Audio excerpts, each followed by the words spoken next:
อแต่6 โมงแรกกำลังจัดให้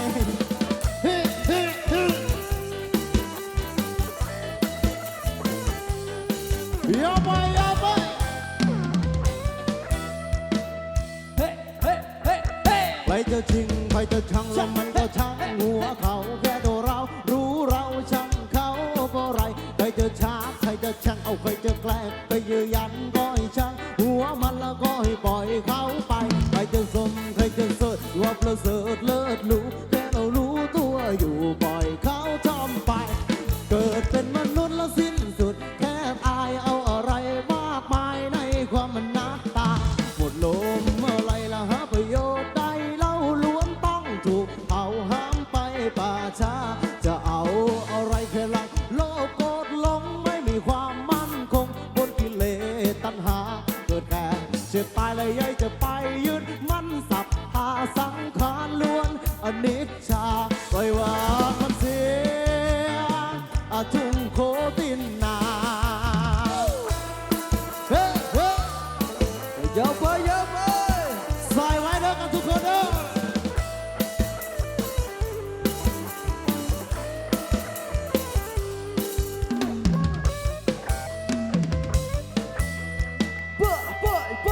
เอาโดนเคยจะมองเคยจะมองยายจะต้องไว้วันใครจะใส่ร้ายกันยายจะต้องสนใจใครจะเดียใครจะเลวลงมันก็เรื่องของเขาใครจะนินท่าเรายายจะต้องสนใจใครจะหลอกใครจะด่ายายจะต้องว่าตอบใครไม่สนใครไม่ชอบยายจะต้องสนใจใครจะคิดใส่ความยายจะต้องหุ่นจิตหากตัวเราไม่ผิดจะไปคิดทำไม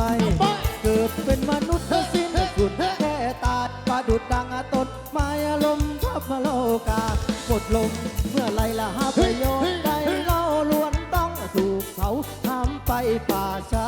ชีวิตยังมีสังคมที่ไว้เถิดได้ไม่เสียชาติเกิดได้ไม่ต้องอายมาท่านว่าลมตายคือสัจธรรมความเที่ยงสิ้นสับสมเนียงเนาเหม็นขึ้นมาจะเอาอะไรจะเอาอะไรกันนักหนาใส่ไว้ใส่ไว้วัยรุ่นยกไปเฮ้เฮ้เฮ้เฮ้ไปต่อสอนอเลยเด้อสายเลยครับสายเลยครับใจเย็นใจเย็นเฮ้เฮ้เฮ้เฮ้ไปโยกไปโยกไปโอ้เฮ้เฮ้เฮ้แค่ส่งเสียงดังๆหน่อยเด้อไปยังโสดสู้มือสูงๆไว้กันแล้วกันเด้อโสดกันนี้สื่อให้กันได้เฮ้ยเฮ้ยเฮ้ยเฮ้ยเฮ้ย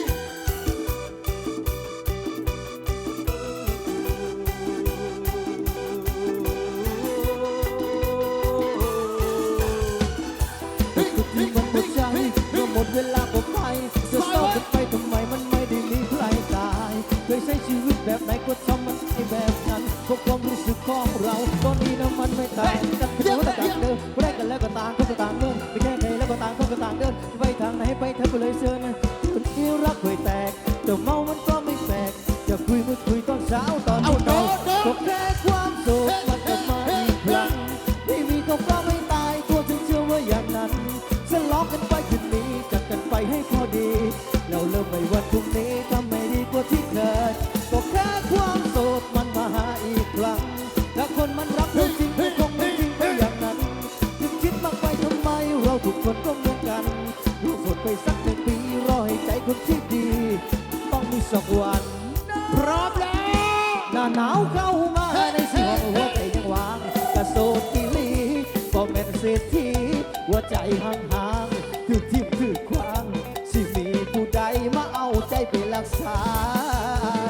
จะถามหมดคุ้มเราเพราะไอ้พวกเขาไม่ร้องไห้พวกเขาจะไปเชื่อใจที่บ้านมากกว่าทุกมาถึงก็เลยบอกเอาคำว่ามีบุตรกรรมฝังคือตั้งเป็นตั้งแต่สุดสดอีกที่ที่มองเป็นอย่างเป็นตาสังหาตำหาขัวและปีสันตะโลหิตที่บอกพี่เนี่ยก็แค่ความโสดมันทำมาอีกครั้งไม่มีโอกาสไม่ตายตัวถึงเชื่อว่าอย่างนั้นสลอกกันไปคืนนี้จัดกันไปให้พอดีเราเริ่มไม่วันพรุ่งนี้ทำให้ดีกว่าที่เคยก็แค่ความโสดมันมาหาอีกครั้งถ้าคนมันรักเราจริงคงไม่จริงไปอย่างนั้นจะคิดมากไปทำไมเราทุกคนก็เหมือนกันลองกดไป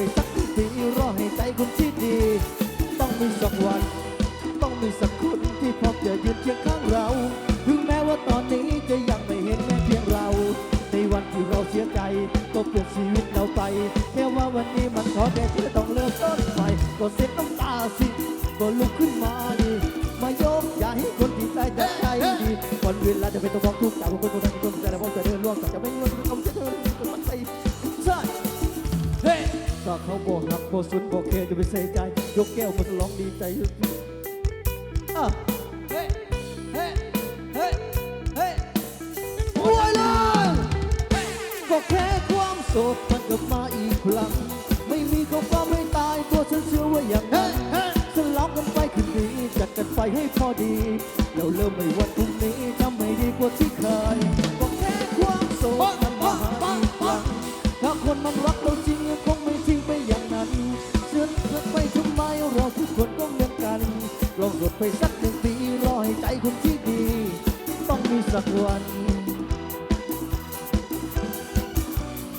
เอาคนโสดทุกคนเด้อเฮ้เฮ้เฮ้เฮ้อย่าต่อกันเลยรถเฮรถอยู่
บานสิจบพอจบว่าพลงโปงเปงกระโดด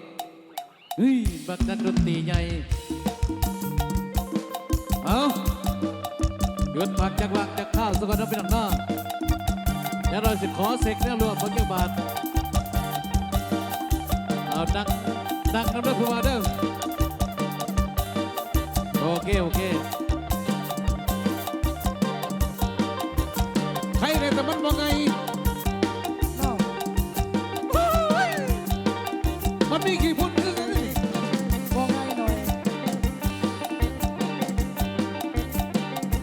อย่าเตะคอยเลยนะผู้ว่าเด้อว่าอย่าเตะแห้งเลยเด้อคืนเดียวเปลี่ยนสีผมทันทีเลย